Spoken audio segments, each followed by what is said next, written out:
สบายดีท่านผู้ชมทุกคนทุกเพศทุกวัยไม่ว่าจะอยู่แห่งหนใดในโลกลาว PPF เป็นรายการของคนลาวอพยพออกอากาศอยู่ประเทศสหรัฐอเมริกาส่งถึงคนลาวอยู่ทั่วโลกถึงจะอยู่ห่างไกลกันคนละทีปคนละแดนแต่เทคโนโลยีสมัยใหม่ก็เฮ็ดให้พวกเฮาคือได้อยู่ใกล้ๆกันทุกมื้อนี้การสื่อสารว่องไวทันใจและถ้าเอาไปใช้ในทางสมก็ได้ประโยชน์อีกน่าเสียดายเนาะที่เมืองลาวสมัยยังมีเจ้าชีวิตปกครองนั่นพวกเฮาบ่มีการสื่อสารคือทุกมื้อนี้บ่ดังนั้นบางที่คนลาวเฮาก็อาจจะบ่ได้เป็นคนอพยพพัดถิ่นและคือจะบ่ได้ทุกข์ใจเพราะขึ้นฮอดบ้านเมื่อเทคโนโลยีมีให้แล้วก็อย่าปะโอกาสนี้ให้กายเฮาไปจึงขอให้คนลาวโดยเฉพาะผู้อาวุโสถึงจะยากปานใดก็ให้พยายามเรียนรู้วิธีใช้เครื่องมือสมัยใหม่ตัวอย่างเรียนใช้คอมพิวเตอร์สมาร์ทโฟน iPad และอื่นๆเพราะจะช่วยคนลาวเฮาให้ติดต่อสื่อสารหากันได้และบ่หลงลืมกัน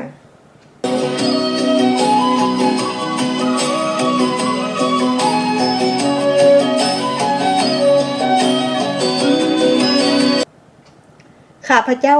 ซีใบสนทนีโคศกรายการลาว PPF ได้มาพบกับท่านผู้ชมอีกเทื่อนี้เป็นเทื่อที่6ผ่านมาลาว PPF ได้ออกไปแล้ว5ตอนแต่ละตอนก็ยาวประมาณ1ชั่วโมงมีหลายคนได้ส่งข่าวมาว่า1ชั่วโมงยาวโพด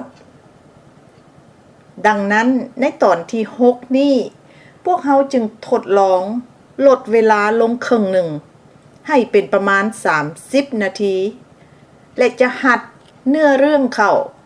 โดยจ้อนเอาแต่ตอนสำคัญเท่านั้นถ้าท่านผู้ชมเบิ่งแล้วรู้สึกเป็นแนวใดก็อย่าลืมส่งข่าวให้พวกเรารู้เพื่อจะได้ปรับปรุงแก้ไข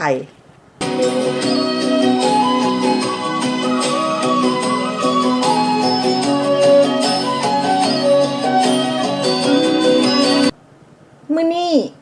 หัวข้อของรายการที่จะเว้าได้ใส่ชื่อว่าเข้าใจผิดภาษาอังกฤษแมน The Misunderstanding ภาษาฝรั่งแมน Le Malentendu การที่เอาเรื่องนี้ขึ้นมาเว้าก็เพราะคนลาวเฮามักเข้าใจผิด เป็นประจำและเป็นมาตลอดย้อนความเข้าใจผิดนี้พวกเฮาจึงได้กลายมาเป็นลาวนอกลาวใน40 กว่าปีกลายมาแล้วแต่ความเข้าใจผิดก็ยังมีอยู่และนับมือนับจะขยายใหญ่ขึ้นจึงเป็นหน้าวิตกเพราะพวกเฮาเป็นคนลาวคือกันเว้าภาษาลาวคือกันอีกแต่ย้อนมีความเข้าใจผิดจึงเข้ากันบ่ได้มีทางใดบ่ที่จะซอยให้พวกเฮามีสภาพดีขึ้นก่อนนี้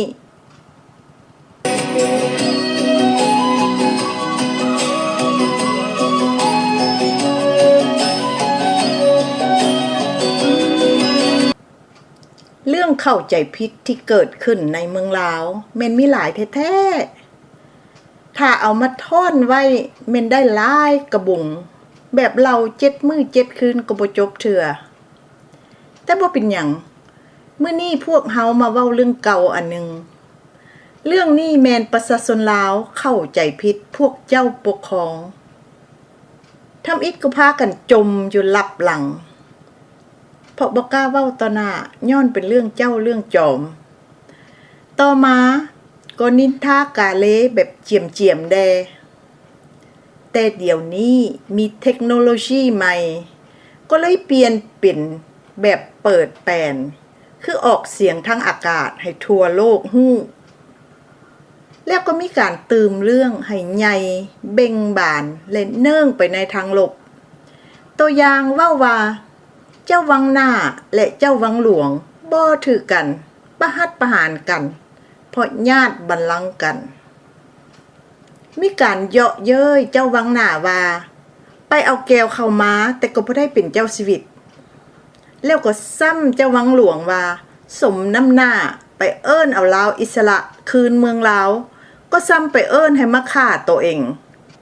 เมื่อได้ยินดังนี้มีผู้ใดคิดแดบบ่ว่าคำเว้าเหล่านี้เฮ็ดให้มีการเสียหายใส่เมืองลาวและบ่ควรจะออกจากปากของประชาชนลาว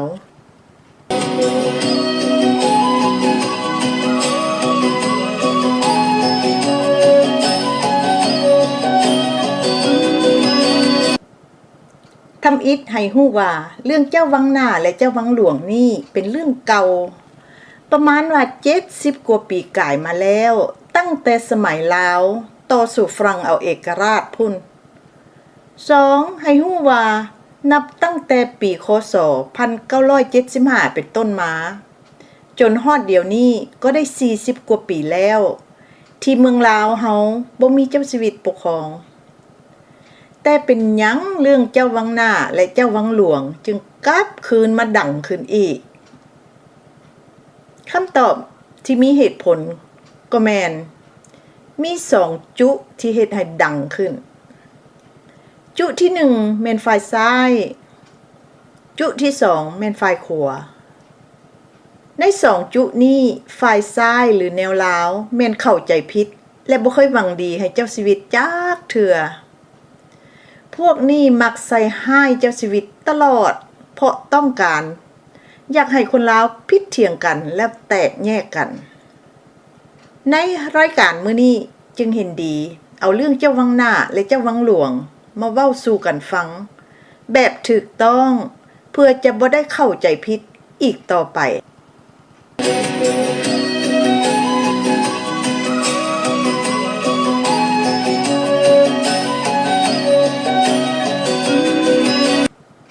ขอเว้าคืนหลัง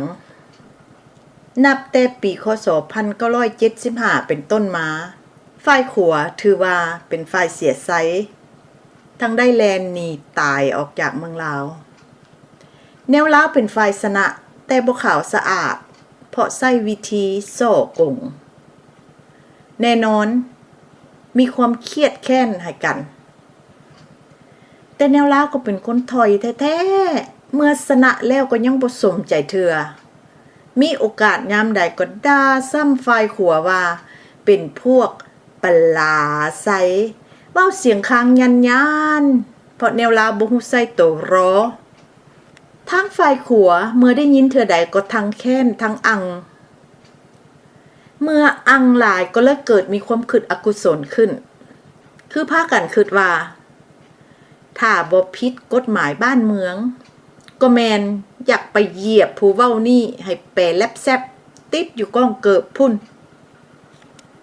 บาดนี้ท่านหมอจึงหู้สาเหตุว่าเป็นหยังคนลาวอพยพจึงมักเป็นความดันเลือดสูง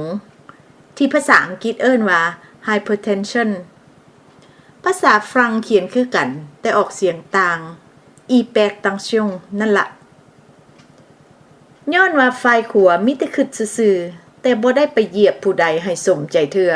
ก็เลยปวงขึ้นจำเป็นต้องได้ซอกหาแพะมาหับบาปหรือมาบูชายันการกระทำดังนี้ภาษาอังกฤษเอิ้นว่า blame game ภาษาฝรั่งแมน jeu de blâme หมายความว่าเฮาเครียดหลายพิลึกก็เลยขาดเหตุผลจำเป็นต้องได้ติคนอื่นเพื่อให้เฮาดีใจขึ้น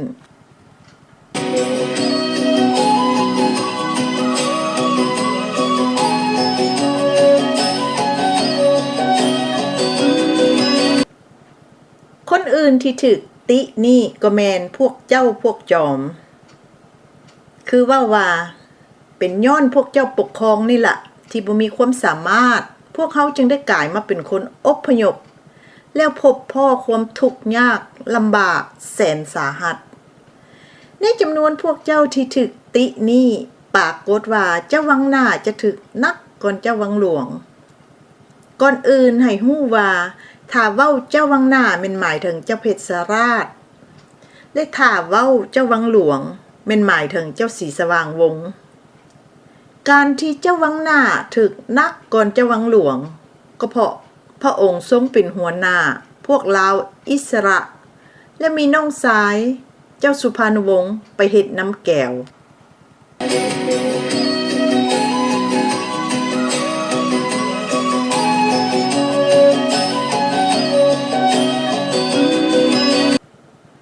ก่อนจะฟังรายการก็ขอให้ทานผู้ชมตั้งเข็มใส่เลข0คือบ่ใส่อารมณ์และให้ฟังจนจบเสียก่อนแล้วจึงคอยออกความเห็นเพื่อบ่ให้ซ้ำความเก่าเสนอให้กลับไปฟังลาว PPF ตอนที่5ที่เว้าเรื่องลาวอิสระอีกบาทหนึ่งบัดนี้จะเริ่มเรื่องเข้าใจผิดโดยตั้งเป็นคำถามว่าเรื่องเจ้าวังหน้าและเจ้าวังหลวงบ่ถือกันได้เริ่มขึ้นคือแนวใดเป็นย้อนหยังและได้ลงเอยกันแบบใดสมัยเก่าเมืองลาวได้จัดการปกครองแบบให้มีวังหน้าและวังหลังทั้งสองวังนี้มีหน้าที่และความรับผิดชอบต่างกันแต่มีความสำคัญเท่าๆกันและขาดจากกันบ่ได้หมายความว่าต้องมีทั้งสองวังเวียกการของชาติบ้านเมืองจึงจะดำเนินไปได้วังหน้าภาษาอังกฤษแมน The Front Palace ภาษาฝรั่งแมน Le Palais du Front มีหน้าที่กำกับความมั่นคงของชาติหรือการป้องกันประเทศส่วนวังหลังภาษาอังกฤษแมน The Back Palace ภาษาฝรั่งแมน Le Palais Arrière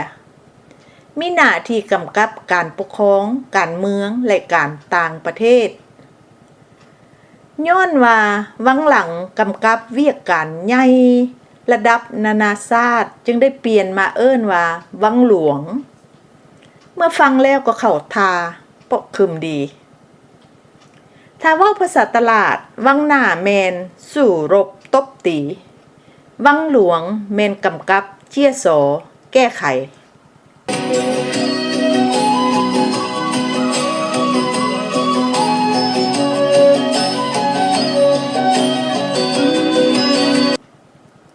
เจ้าศรีสว่างวงศ์เป็นโอรสเจ้าสักกรินอยู่แถววังหลวงส่วนเจ้าเพชรราชเป็นโอรสเจ้าบุญคงอยู่แถววังหน้าทั้งสองพระองค์แม่นประสูติตอนที่ลาวอยู่ก้องฝรั่งแล้วหมายความว่าเกิดตอนลาวเป็นหัวมึงขึ้นของฝรั่งจึงตกอยู่ในสภาพถึกจองจำและเฮ็ดหยังบ่ได้เจ้าเพชรราชอ่อนกลัวเจ้าศรีสว่างวงศ์5 ปีทั้งสองพระองค์ทรงได้รับการศึกษาแบบกษัตริย์ลาว และแบบโลกตะวันตกเรื่องเจ้าวังหน้าและเจ้าวังหลวงนี่มีความยาวสมควรจึงคิดว่าคือจะให้จบในตอนเดียวบ่ได้เพื่อให้เข้าใจมีบางตอนก็จะได้เว้าคืนความสัมพันธ์ของสองวังในสมัยเก่าว่าเป็นแบบใดแล้วก็จะเว้าตอนลาวอยากได้เอกราชออกจากฝรั่งว่าทั้งสองวังนี้ได้ใช้สติปัญญาช่วยกันวิธีใดเมืองลาวจึงมีการเสียหายน้อยที่สุด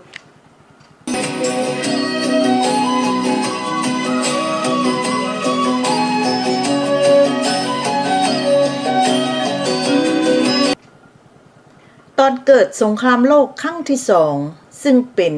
ระยะวันที่1เดือน9หรือเดือนกันยาปีคศ1939นั้นอยู่เมืองลาวไม่มีสภาพการปกครองเป็นคือดังนี้ฝรั่งได้จำกัดขอบเขตเจ้าชีวิตลาวคือให้มีสิทธิ์จัดการปกครองอยู่แต่เขตหลวงพระบางเท่านั้นส่วนเขตเวียงจันทน์และเขตจำปาสักแม่นฝรั่งเป็นผู้คุมเองหมดป้องง่ายๆฝรั่งได้กีดกันบ่ให้เจ้าชีวิตลาวเข้าไปใกล้เขตใต้แต่บาปบ่แพ้บุญฝรั่งมีปัญหาใหญ่2อย่างปัญหาอันที่1ก็แม่นขาดคนมาเฮ็ดเวียกอยู่เขตลาวคนฝรั่งบ่มีผู้ใดอยากมาเฮ็ดเวียกอยู่เมืองลาวถ้าให้เลือกไปเฮ็ดเวียกอยู่เขตอินโดจีนแล้วผู้ใดก็สมัครไปไซงอนเขตแก้วใต้ที่มีสื่อลือซาว่าเป็นปารีสที่2ของฝรั่งส่วนเขตลาวผู้ใดก็ thank you pass ภาษาฝรั่งแมน merci passe ถ้าแปลเป็นภาษาลาวก็แมนขอบใจผ่านแบบนี้ล่ะเมื่อเป็นดังนี้ทางการฝรั่งจึงได้แก้ปัญหาด้วยการอ่อยหมายความว่าถ้าฝรั่งผู้ใดย้อมไปเฮ็ดเวียกอยู่เขตลาวก็รับประกันจะให้ขึ้นสั้นและมีบำเหน็จพิเศษให้พร้อมแต่ถึงป่านนั้นก็บ่มีผู้ใดสมัครจำเป็นก็เลยได้ใช้มาตรการคือสั่งให้ไปแบบบีบในโต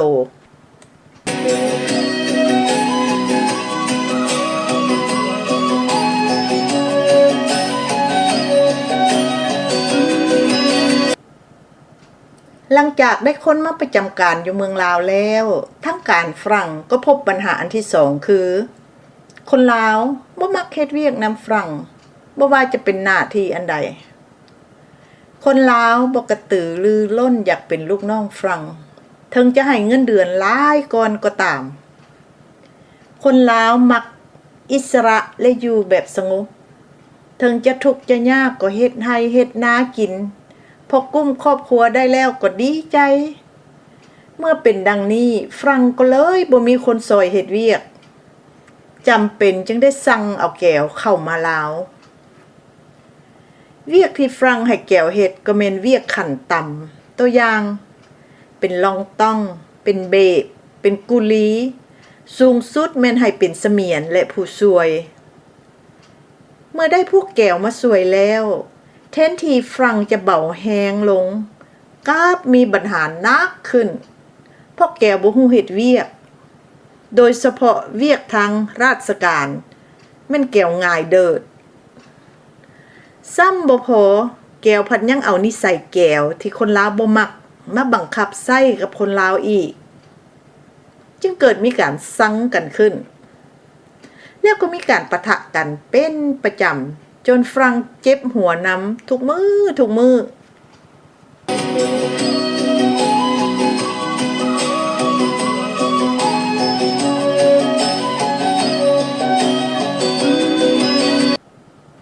เมื่อฝรั่งทนเจ็บหัวบ่ได้จึงไปขอเอาเจ้าเพชรราชนำทางหลวงพระบางเพื่อให้มาช่วยเฮ็ดเวียกราชการอยู่เขตเวียงจันทน์เจ้าเพชรราชก็จึงได้ลงมาประจำการอยู่เวียงจันทน์ตอนทำอิฐฝรั่งบ่มีความเสื่อสีมือลาวจึงให้เจ้าเพชรราชเฮ็ดเวียกในหน้าที่ที่บ่มีความสำคัญอันใดต่อมาเมื่อเห็นสีมือการเฮ็ดเวียกของพระองค์แล้วฝรั่งก็ได้เลื่อนยศขึ้นให้เรื่อยๆ มื้อนี้จะบ่ได้เว้าเรื่องความสามารถของเจ้าเพชรสราชแบบละเอียดว่าได้เฮ็ดอันใดแด่แก่ชาติบ้านเมืองแต่ขอลัดตอนโลดว่าสุดท้ายมาฝรั่งก็มีความไว้เนื้อเสื่อใจเจ้าเพชรสราชและได้ปะให้พระองค์คุมเวียกทุกอย่างต่างฝรั่งได้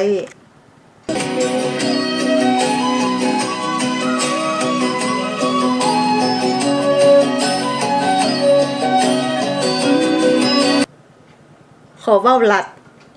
ย้อนฝรั่งได้เสียดินสยบุรีและเสียดินจำปาสักฝากแม่น้ำของกำขัวให้ไทยจำเป็นจึงได้ยอมให้เอาเขตเวียงจันทน์ไปโฮมเข้ากับเขตหลวงพระบางได้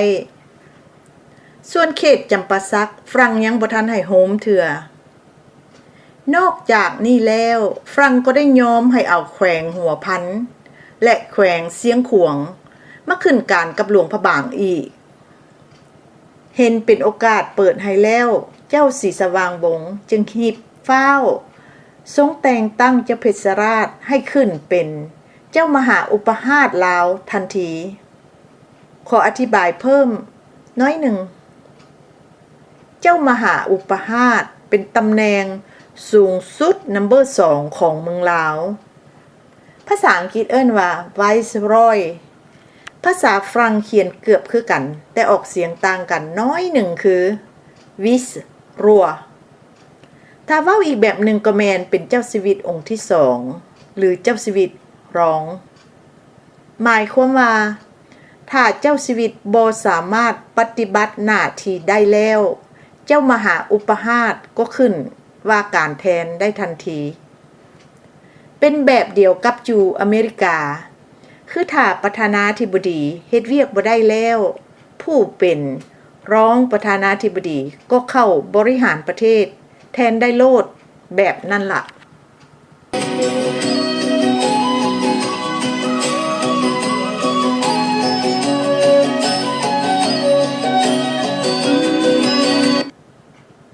บัดนี้มาเว้าหลักใส่ตอนที่คนลาวเข้าใจผิดว่าเจ้าเพชรราชไปเอาแก้วเข้าลาวเพราะอยากได้อำนาจคือได้เว้ามาก่อนแล้วว่าเรื่องเอาแก้วเข้ามาเมืองลาวแม่นฝรั่งทำอิฐฝรั่งเอาแก้วเข้ามาเพื่อช่วยเวียกชีวิตประจำวันส่วนตัวต่อมาแม่นเอาเข้ามาเป็นคนงานเพราะฝรั่งขาดคนเฮ็ดเวียกอยู่เขตลาวแต่หลังจากเกิดสงครามโลกครั้งที่2แล้วฝรั่งได้เอาทหารแก้วเข้ามาคุมลาวเพราะฝรั่งย่านลาวจะกลับคืนไปเข้าไทยที่เป็นศัตรูเก่าของฝรั่งให้ฮู้ว่าเจ้าเพชรราชเป็นกษัตริย์ลาวที่บ่เคยลดเกียรติยศอันสูงส่งของเจ้าลาวไปนิยมชมชอบคนชาติอื่นกงกันข้ามพระองค์ทั้งเทียงและเข่งในหลักของการปกครองลาวบ่เคยมีตอนใดที่พระองค์ให้พิเศษแก่คนแก้วเมื่อพวกแก้วเฮ็ดบ่ถูกกฎหมายลาวพระองค์ก็บ่เคยยกเว้นคือกันดังจะเล่าเรื่องหนึ่งให้ฟัง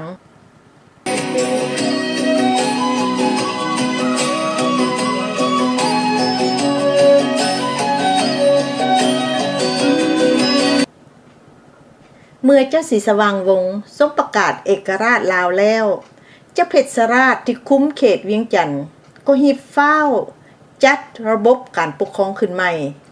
คือให้ทุกสิ่งอย่างไปขึ้นการกับหลวงพระบางมีการออกประกาศกฎระเบียบเกี่ยวกับคนต่างดาวที่มาอาศัยอยู่ผืนแผ่นดินลาวให้ฮู้ทั่วถึงกันอยู่ในการประกาศนั้นก็ได้บอกให้คนต่างดาวทุกคนเคารพนับถือกฎหมายลาวผู้คนต่างดาวก็บ่มีชาติใดขัดข้องยกเว้นชาติแก้วพวกแก้วที่ขัดข้องนี่ก็แม่นพวกแก้วที่อยู่เขตเวียงจันทน์เมื่อพวกนี้เห็นคำประกาศของทางการลาวแล้วก็เฮ็ดเสยเสียบ่ยอมปฏิบัติตามการที่เป็นดังนี้ก็เพราะมีความคิดว่าแก้วต้องใหญ่ก่อนลาวเพราะแก้วเป็นลูกน้องสั้นจำของฝรั่งส่วนลาวแม่นเป็นลูกน้องแก้ว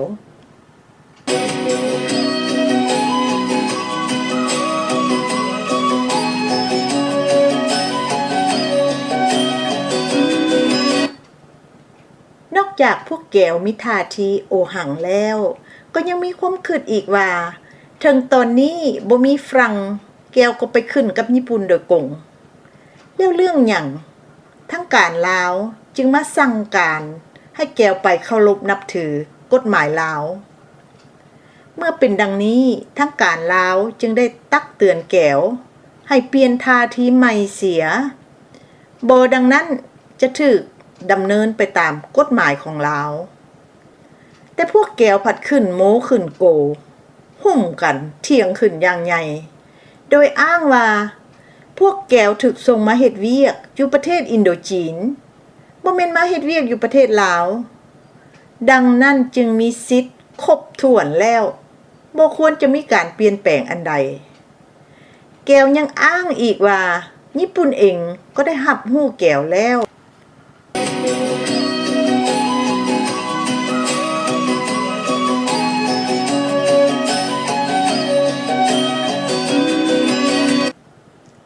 เมื่อเห็นเป็นดังนี้เจ้าเพชรราชจึงเข้าเจรจาสถานการณ์กับญี่ปุ่นทางญี่ปุ่นก็เข้าใจเรื่องคนต่างดาวมาสร้างปัญหาให้ผู้เป็นเจ้าของประเทศเป็นอย่างดีเพราะญี่ปุ่นเองก็มีเจ้าจักรพรรดิปกครองคือกันญี่ปุ่นรับรองจะบ่ก้าวก่ายการปกครองของลาวหมายความว่าทางลาวจะเฮ็ดแบบใดก็สุดแล้วแต่เห็นเหมาะสมเพราะญี่ปุ่นก็ต้องการความสงบคือกันเมื่อเจรจากับญี่ปุ่นเรียบร้อยแล้วเจ้าเพชรราชก็ออกคำสั่งให้คนแก้วทุกคนยอมปฏิบัติ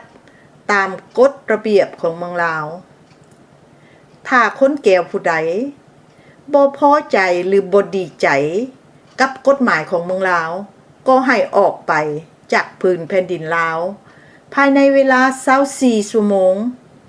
เพราะหลังจากนั้นทั้งการลาวจะบ่รับผิดชอบความปลอดภัยให้เด็ดขาด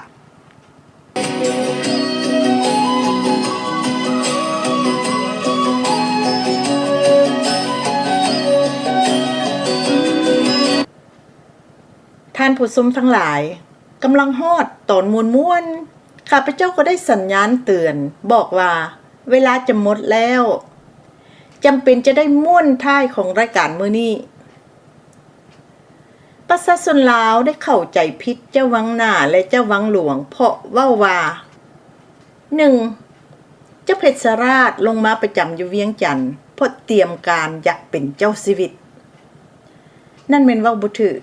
เพราะความจริงฝรั่งเป็นผู้ไปขอเอาพระองค์มาช่วยเวียกราชการอยู่เวียงจันทน์และทางหลวงพระบางก็ได้อนุญาตให้อย่างดี 2. เจ้าเพชรราชญาติบัลลังก์นี่ก็เว้าบ่ถูกอีกเพราะเจ้าศรีสว่างวงศ์ก็ทรงแต่งตั้งให้พระองค์เป็นเจ้ามหาอุปราชอยู่แล้วคือบ่จำเป็นต้องญาติเพราะได้เป็นอยู่แล้ว 3. เจ้าเพชรราชไปเอาแก้วเข้ามาเมืองลาวนี่ก็เว้าบ่ถูกความเป็นจริงเพราะผู้ที่เอาแก้วเข้ามาเมืองลาวแม่นฝรั่งย้อนว่าฝรั่งย่านลาวจะเปลี่ยนใจไปทางใหม่แต่แก้วเป็นคนสูสีและมีแผนซ่อนคือจะไล่ฝรั่งออกไปแล้วจะคุบเอาลาวเอง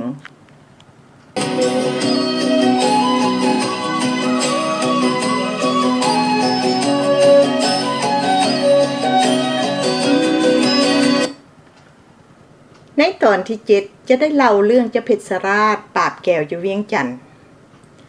แล้วก็จะเล่าความสัมพันธ์ของเจ้าวังหน้าและเจ้าวังหลวงมื้อนี้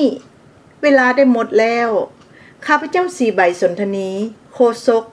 รายการลาว PPF จึงขออำลาทานผู้ชมทุกคนทุกเพศทุกวัยบ่ว่าจะอยู่แห่งหนใดในโลก